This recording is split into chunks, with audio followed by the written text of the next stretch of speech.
Hello, ladies and gentlemen. My name is Kurt, and welcome back to Far Lands Are Bust. Wolfie didn't waste woof. Once again, Wolfie didn't waste any time woofing there, starting the episode. Episode 300. Yes, Wolfie, I hear you. I'm coming.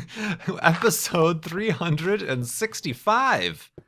365 episodes of Far Lands Are Bust.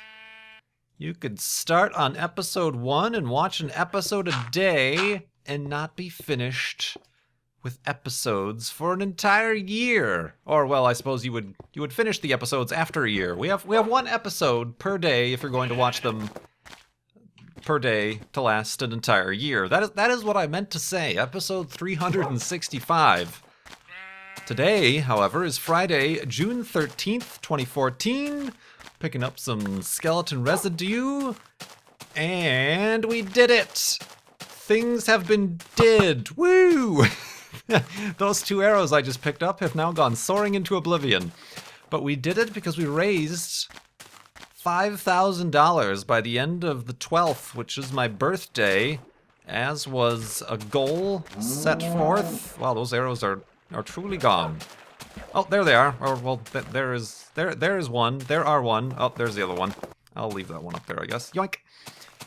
But yeah, we raised $5,000 by the end of the birthday. That was a goal set forth by the fine folks on the Mindcrack Reddit, who set up kind of a Far Lands Are Bust week leading up to my birthday and said, let's raise $5,000, or get the goal, the total, I'm sorry, at Far Lands Are Bust on the charity widget up to 5,000, and we indeed did that. We're up to $5,508.45 with the very generous help from one anonymous donator and donor who gave $600 in a single donation. So thank you very much, madam or sir, who did that, but also everybody else who donated. A lot of very generous donations coming through. I really appreciate it. Also, a lot of good questions. Today is Friday. It's Fan Friday, so we'll, in a moment, start answering this long list of questions that has now actually surpassed a single page of my text-based notepad. So I've got to start checking them off so I can actually see them all on the single screen. But yeah, we raised $5,000. That means I kind of haphazardly mentioned in the last episode I would be doing a live stream, and that is still the plan. Still the plan indeed for tomorrow, Saturday, the 14th, to do a live stream at twitch.tv/KurtJMac. Still don't have a specific time, but I'm going to say right now, expect it about a little bit earlier than I said in the previous episode. Let's say about 2 p.m. Eastern Time. That's 1 p.m. Central Time, 11 a.m. Pacific Time. I'm going to aim for that.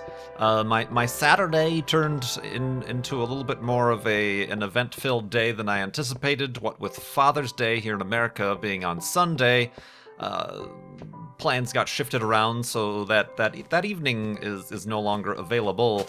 So it's going to be a little bit early. Hopefully, that'll help people, I suppose, across the pond in Europe can tune in. Like I said, to Twitch. Hi, twitch.tv/KurtJMac. Also follow me on Twitter at KurtJMac to get the up-to-date and specific "I am going live right now" type of announcement.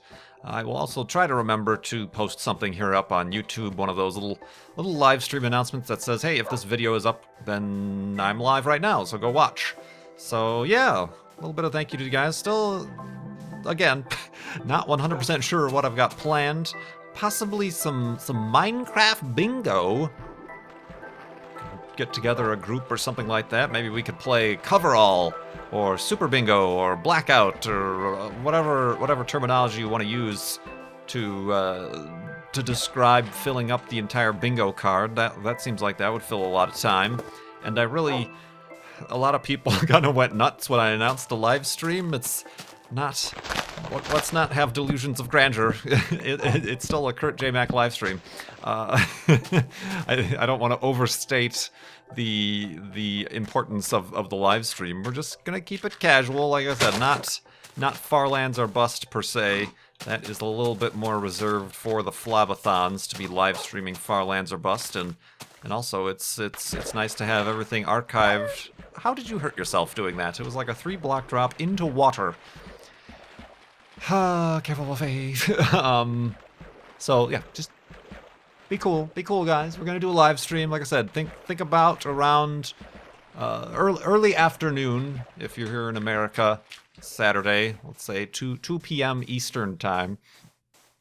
And yeah, I do appreciate again everybody on the Reddit, the mods. There's new mods on the Mindcrack Reddit who kind of put forth these new activities and community kind of theme weeks, theme events on the Reddit community, which is very cool. And also just everybody who donates, whether or not you're part of the Reddit or not, and Farlanders around the world. I do appreciate it.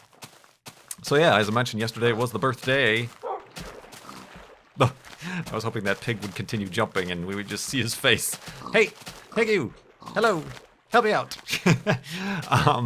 But yeah, yesterday was the old birthday, apparently, and I remembered this from before, but apparently the same birthday as another YouTuber, slightly more well-known than me, but C Nanners had a birthday, same as mine, as well as President George Bush Sr. shares a birthday with me. He turned 90, and he went skydiving. He goes skydiving every one of his birthdays, even now when he's 90 years old. I did not go skydiving. I had some gluten-free pizza from Lou Malnati's. So that is about the extreme of the activities I partook in. So I'll leave the extreme sports to George Bush Sr., who jumps out of airplanes and is over twice my age. He's 3 times my age, 90. Hell's blazes. So yeah, that's kind of a little trivia there, I suppose you could say. But let's answer some of these questions. Get down some of this lists for Fan Friday, I suppose it's unofficially called. There's not really much in the news that I care to mention or talk about. Video games, space, or otherwise. I mean, Elon Musk with Tesla recently opened up all of Tesla's electric car patents for use because he wants to be able to share the technology to further expand the availability and the technology of electric cars to dethrone gasoline cars. Just very, very cool. You know, and also kind of as a little bit of a commentary on the current state of the American patent system being extremely flawed. But that's beside the point. That was really the biggest kind of news that came about, I suppose. But let's get to some of these questions from Farlander fans, from donors to Child's Play charity. Let's look down the list here. I have so many, yet I'm just like I'm picking and choosing. Let's just I'll start with the one I have on the top of the list here, not in any particular order, but Kavik asks, do the increasing floating point errors already affect you or Wolfie's speed when walking? I don't think it affects our speed. Does it affect the speed of walking? I don't think it does. It just affects the accuracy of my position, which is why, and in every video, this has been a very long period of frozen tundra lands with snow and ice. Well, it looks like it's clearing up ahead, but I don't think it affects our speed, does it?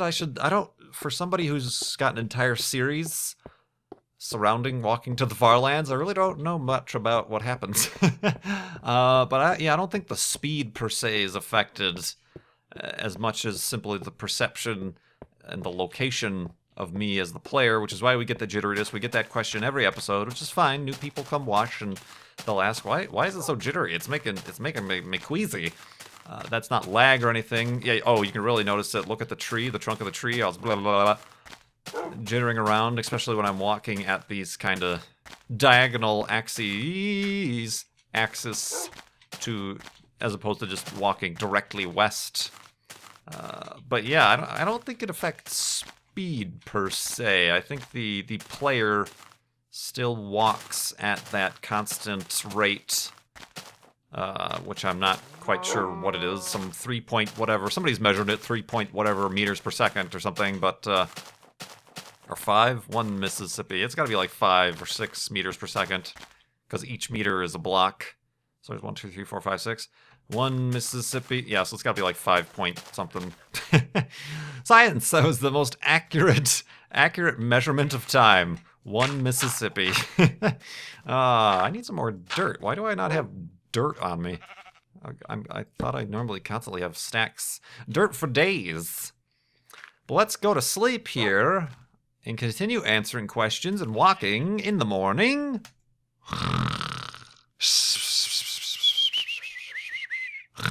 And awakeness.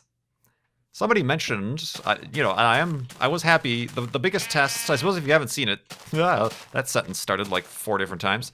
If you haven't seen it, my latest Mindcrack episode, I actually did a co-op with Good, building the UHC statue. Very funny. One of my favorite videos I've made in the recent months, I suppose. Very funny. It's a long video, but we were building my statue, a little KurtJMac statue. Some funny stuff happens, but it was a good test of the new audio equipment that I mentioned in the last episode, because I feel as though on his end, watching his video, my voice sounded a lot clearer and less muffled and bassy and low as it has in past co-op videos on the other person's video, which is exactly the purpose for purchasing this new audio interface and mixer. So I'm very happy about that, although I did get a comment on the last video that said, no, we like the deep bassy voice of Kurt. So here's the deep bassy voice of Kurt. I hope you enjoy it for these few seconds, but it's not really the sound I'm going for. Oh yeah. Let's change that back. All right, and now I've screwed up all the settings I've spent so long on trying to fix. But no, I think it's worked out all right, and I'm not needing to do any of the software post-processing after the fact. It's pretty much I just do a little bit of noise removal for the background noise, and like I do have my dryer, my clothes dryer running, so that sometimes gets picked up. The low hum, the rumble, it's easy enough to remove with some noise removal. Oh my. No, Wolfie. All right, let's not do that. I think that's like an overhang we're on. Woof.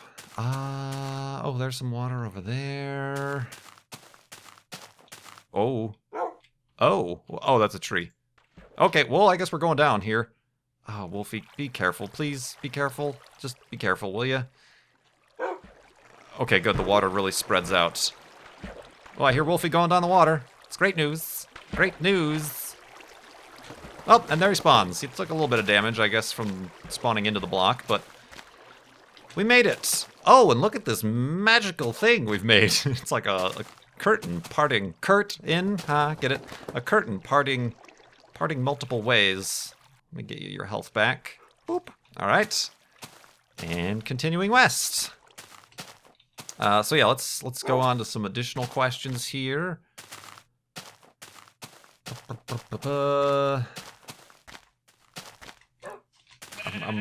of these are kind of like long multi-part questions. I'm trying to get the quick, short questions out of the way. From Y, they simply signed it Y, as in the letter Y. What will you bring when you go to Mars, except the Space Traveler's Guide? I don't know. I never thought of that. I assume you mean like personal items, obviously mission critical things like food, water, spacesuit, boots, and communications and whatnot are essential things. But yeah, that's always kind of a big deal with astronauts. They do have an allotment as far as like the weight is concerned, and a kind of a personal items, personal effects bag. And a lot of times they'll bring memorabilia. Recently, like one of their kids gave them a stuffed, was it a giraffe? And they used that when they launched on the Soyuz. They tie it, and they tie it to the capsule. And during the launch, you can see it swinging there, and they say it's their zero-G indicator. So when MECO, main engine cutoff, happens, when you notice the stuffed animal, the stuffed giraffe, go weightless, then you're like, oh, you're in weightlessness, you're in orbit. That's kind of a fun thing they do, and it's pretty much become a tradition. Almost every Soyuz launch has some sort of little tiny toy or animal that's their zero-G indicator. And, you know, they'll bring, obviously, pictures of their family and stuff, and a lot of times they'll bring, you know, memorabilia from their university or college that they're an alumnus to. Is that the correct tense? You know, like the school flag or a sweatshirt they'll wear, and then when they get back to Earth, they'll donate that to the school, and ooh, it was flown in space. And it's actually a big deal, the market for collectors owning things that have been flown in space. You know, everything from simple little hardware things like nuts and bolts and screws and handrails and stuff like that, to actual equipment and clothing and, you know, autograph things, flags. Flags are a big deal. They normally take a huge amount of, like, American flags, and the big deal was the space shuttle always flew. If you ever saw pictures of them working in the payload bay, on the back of the payload bay, when the doors are open, there was a big American flag, and that would always be taken down, and it would be a big deal, as this American flag was not only in space, most of the stuff is in space, but in the capsule, that was in the vacuum of space, is always a big deal, which is kind of cool. But yeah, I'm not sure. I'm not sure what I would per se bring to space. To Mars, particularly. Mars seems like it would be an important. We'd want some sort of nostalgic memorabilia. It almost feels like you would want to bring a you know, some sort of artifact or memorabilia from past exploration. You know, maybe I don't know, a piece of Magellan's journal or ship, or you know, something of that nature. Seems like, oh, it crossed the Atlantic on one of the first circumnavigated ships in human history. This is a cool area. It's like, oh, so cool that Wolfie just can't stand to keep his feet on the ground. But it was kind of a cool area. It was a little canyon lands. And they've done that in the past as well, I think, where they've taken, like, again, like a flag that flew, I don't know, somewhere. I'm trying to think of, like, some historic ships or anything like that. And that, you know, a lot of the space shuttles and ships were named after, you know, Columbia, you know, Challenger, are different actual sailing ships that were big with the explorers back in the day. But yeah, I'm not sure. Not sure, to be honest. I don't have many personal effects that I currently own that really, I guess I don't want to say I'm not a sentimental person. I just don't think I put my sentimentality into objects, I think, is the thing here. Yeah, no. I don't know. I did mention before that my Wolfie, my grandpa served in the Pacific during World War II, and I inherited a bunch of his medals and you know, news clippings that he had, and journal and things like that. And I think, you know, one of the things, I also got a hold of his ship's command log, and one of the things he did is, it's a big deal when you're a sailor to cross the equator. There's like a word of whatever you then become, whatever, like that it bestows upon you as like a sailor that when you cross the equator, because his ship actually started in New York and had to go down to the Panama Canal and back up and around to get to the Pacific, and I forgot what that was, but Yeah, I suppose for personal sentimentality, that would be kind of a something along those lines. I suppose would be the only thing I could think of bringing. But yeah, very interesting question. It was a here I was looking for a short, simple question. Wolfie, there he is, and got a lot to talk about there. Quick, gotta get through the questions. There's so many questions. I suppose, segue, sort of. Speaking of my family, Patrick from Germany asks, he says, you mentioned that you have German heritage. Does your family have any German traditions, or do they speak German? Not as far as I'm aware. We're pretty far removed from, like, the Germany part of our history. I think it goes back...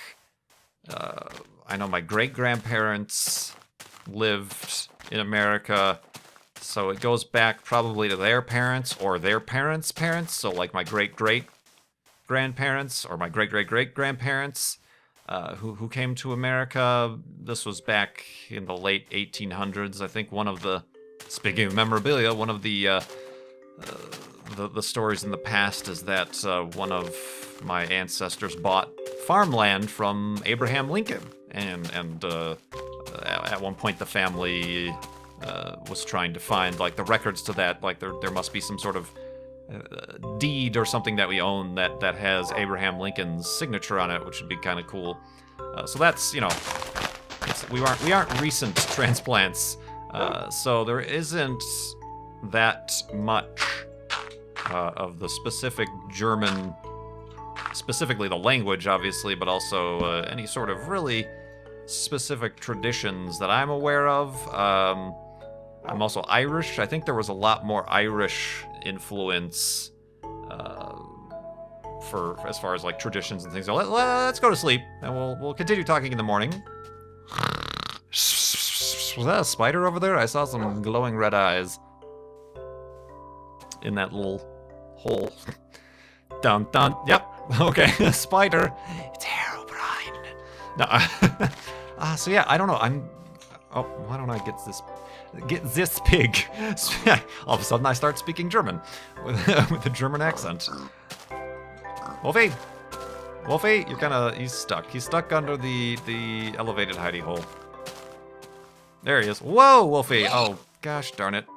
Here I do this to recover your health, and you go twist your ankle. Yeah, I guess I'm not particularly proud of the fact that I don't know that much about, say, like the traditions or the history. Oh, okay. My dad recently has been a lot kind of on a kick of looking in the ancestry and finding the family tree and things like that, which is pretty cool. But yeah, no, I mean, not so much. I mean, I was never, you know, we didn't like specifically eat German or Irish style foods or anything like that growing up. I mean, I'm pretty sure our bratwurst and kind of sausage that we grew up with is simply more to the fact that we're from Chicago. It's kind of a big sausage town and whatnot, so I think that's more of the influence than, say, our German or Irish heritage or anything. So yeah, well, thank you very much for that question. What was your name? Patrick, that's a very Irish name for somebody from Germany. So we're the reverse. it's bizarro Kurt there living in Germany. Indeed. We'll answer some tech support question here from Bill. I'm going to be building a computer soon to replace my laptop. I was wondering if you would recommend using 2 graphics cards, i.e. the SLI or whatever the AMD cards use. Okay, I'm like now really, I've got the opposite problem. Hi. All right, licking my face. There we go. I would not. I've never done it, so maybe I'm wrong, but you know, I feel like you get better performance putting that money towards one good graphics card of higher quality and higher specifications, as opposed to buying 2 of the same graphics card, because it really, I think it only gives you like like say one graphics card is 100% of performance. Two graphics card is not 200%, it's like 150 or 130 or something like that. And there's also a problem, and the reason I didn't is there was a problem, I don't know if it's been fixed or anything like that, with what's called micro-stuttering. Because from what I understand, this could have changed since 2 years ago when I last built my own computer, but when you have an SLI system, two graphics card, they basically split the load, and one graphics card renders one frame, the next graphics card renders the second frame. So forever, however many frames per second you're getting, they're like swapping back and forth, alternating which frame they're rendering. And at times when there is some sort of out of sync or lag or any sort of slowdown, the overlap, I guess, they don't shuffle the cards evenly. And, well, that was a good analogy, like shuffling cards. And you get what's called micro-stuttering when you're playing games. And I specifically wanted to avoid that since I'm recording, and smooth frames are pretty essential for recording. I say as I watch my frame rates dip 30 to 29, 30 to 29 for some reason. But yeah, that was always my aspect. And even now, like when I'm thinking about upgrading my computer, or building a new computer rather, I have a single graphics card. I'm like, well, I could kind of, as a bridge between when I'm able to afford building a brand new computer, which may be another, say, 6 months or so. Did that go all the way down? Yeah! Did it? No! Oh, just barely. Maybe I can, I'll just buy a second graphics card of the same type that I currently have, and then it'll be SLI, but it doesn't mathematically add up. It would almost seem better just to replace a new graphics card. But then again, then maybe, well, then the rest of the system isn't up to spec, and your graphics card is great, but your RAM or your processor or your whatever, one of the motherboard bridges is the bottleneck. So yeah, I don't pretend to be an expert. You should definitely look that up on the internet. Different forums and articles I'm sure are out there regarding that. But and also some games flat out don't support SLI. I mean, especially a lot of indie games I've come across. I think, like your, don't quote me, but like your Kerbal Space programs, your Spin Tires, your Assetto Corsas and things like that, you gain nothing. You gain nothing! No soup for you!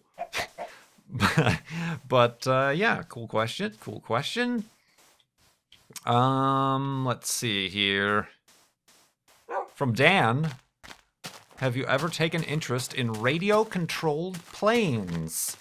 I have indeed. I used to have the hobby of model train making. I had a model train set up in my basement when I was a kid growing up, and I would always go into the local hobby shop to purchase parts or things or whatever for the model trains, but I would always covet the model airplanes hanging in the hobby shop. Like the legit remote control planes that like run on gasoline and have like the big controllers that look like they could launch a space shuttle, and very much was always interested in that since I do like flight and planes and things like that, but very expensive, and also you do have to find a specific, you can't just fly those in your backyard. You have to find a specific designated area, because I think they also kind of need like dedicated airspace, don't they? I assume. There's a lot of news recently about radio controlled what's the word? Those are my fingers snapping together. I'm trying to think. Drones? Drones isn't the right word. Drone is something that's like autonomous. The little miniature things with like quadricopters and things like that you could put like a GoPro camera on and fly around. I know there's a lot of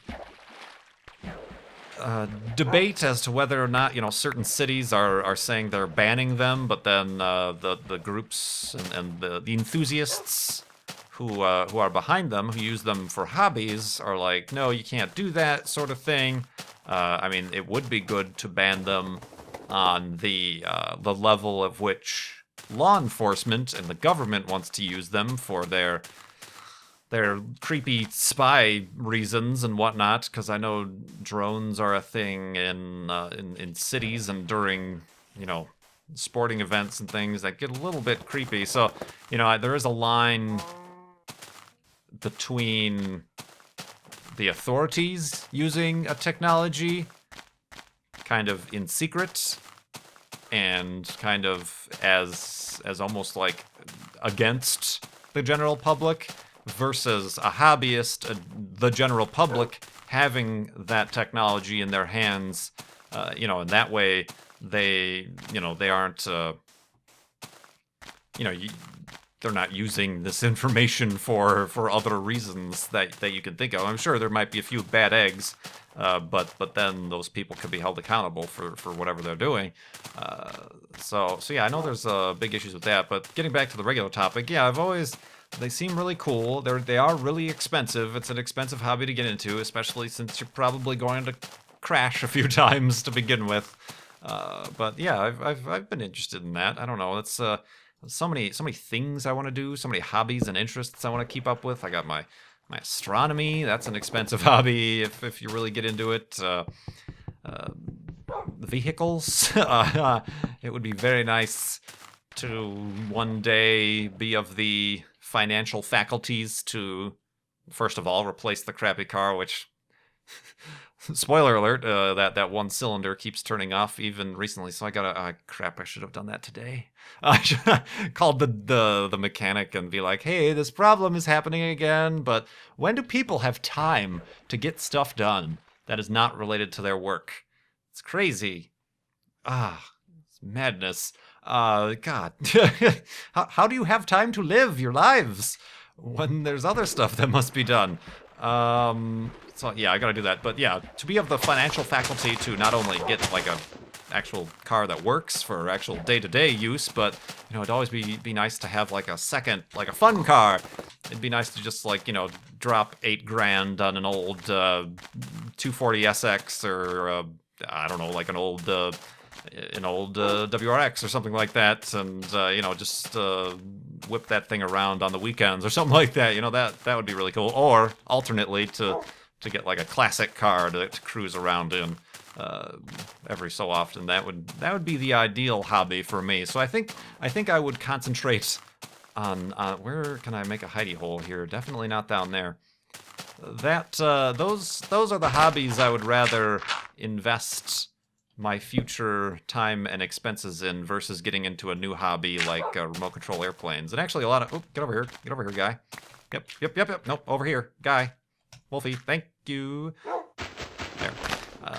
Some of the people in the astronomy club I used to belong to were into model airplanes. It is very much a similar demographic of do-it-yourselfers and tinkerers and whatnot that would also get into the same hobbies, but not me, not quite yet. But once again, thank you very much for watching 1 year per day of Farlands or Bust episodes. Like I said, episode 365 is now over.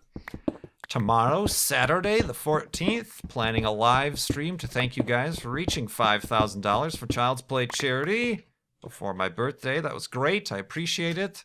Looking to start. I can't give specific guarantees, but looking to start about 2 p.m.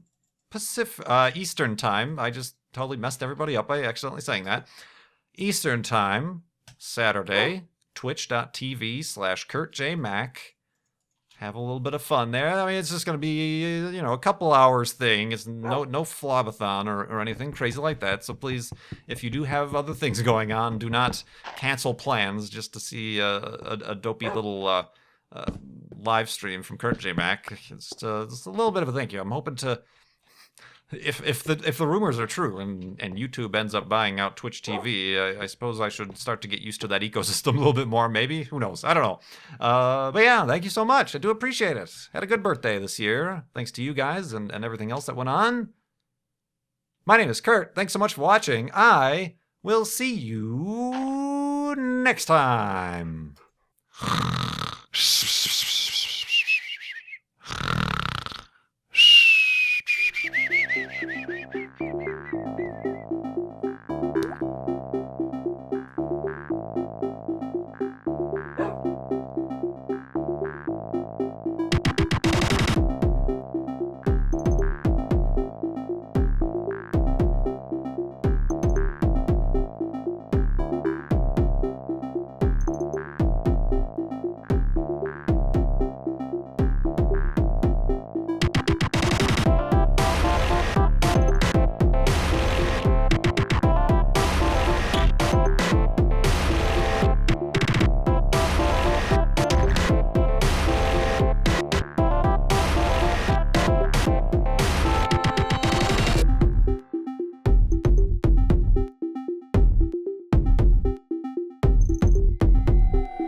yeah.